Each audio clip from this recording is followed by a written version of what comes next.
Hey guys, what's up and welcome back to my channel. In today's video, I'm going to be showing you my BIOACTIVE Hedgehog Enclosure setup.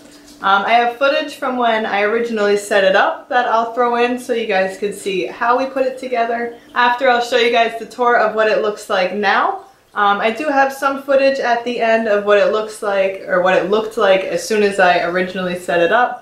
And it's much different now. It's been a couple months since I've originally set it up. So I'll show you what it looks like today.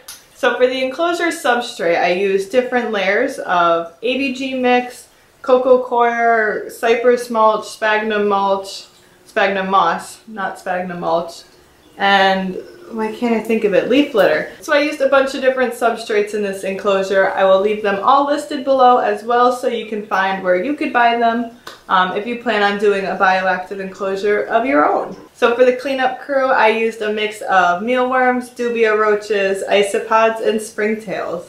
I used the dwarf white isopods, the really little ones, and I haven't had any issue with them. I think partially because the substrate is so deep that it really does keep the moisture on the very bottom so that the cleanup crew is able to survive better. But I do want to experiment with different types of isopods. I know in one of Tyler Rugge's update videos about his enclosures, he mentioned that he uses a different type of isopod now that is better suited for the drier climate that your hedgehog would prefer to live in. So I want to experiment with those as well. I believe they were powder blue isopods that he said that he's using now. So I think I'm gonna look for those, try them out. But so far I haven't had any issues with the dwarf white isopods. Again, I think it's just because I've been able to keep such a thick amount of substrate in there that the bottom is able to hold the moisture well while still keeping the top dry enough for Petunia to live in. So I haven't had any issues yet, but I'd love to experiment with different isopods and see what works the best. So for plants, I used all Sansevierias, or snake plants as most people know them as. I have two different types in there and a couple plants of each that I'll show you. I find they're just the best plants to use because they're very strong plants so that your hedgehog won't be able to break them over as easily when she's running by them. But I find the Sansevierias just work the best in this enclosure because they don't need a lot of light and they don't need a lot of water, which is good because neither does your hedgehog. I did have a couple air plants in there and I found that two of them died pretty quickly. I'm not sure why because I never even really watered them, but I'll show you the video clips of those where it looks like they kind of started to like rot out. They got too mushy in the middle. She's been a lot happier since moving into this enclosure. I find she's moving around a lot more. She's much more active. So that's awesome to see because she was a rescue and she was not in the best condition when I first got her. So she was very timid, although she's still pretty timid, but she never came out of her hide I used the same hide here, by the way, that she had in her old enclosure. She would never really come out of that hide unless it was to eat or run on the wheel momentarily, and then she'd go right back into the hide. But since moving into the bioactive setup, I see her exploring more, digging around, you know, checking out her plants and her surroundings. And she even sleeps out of her hide in, like, she'll dig herself like a little hole in the ground and kind of sleep in that divot. So it's cool to see her out more. Still always at night. She is nocturnal, but I am also nocturnal. So, alright, so I'll show you guys some footage of the original setup and then I will show you how it looks now.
So you can see one of the baby plants that is growing off of another snake plant. I'm not sure which variant this is, but yeah, you can see that little one's just sprung up in like a couple days.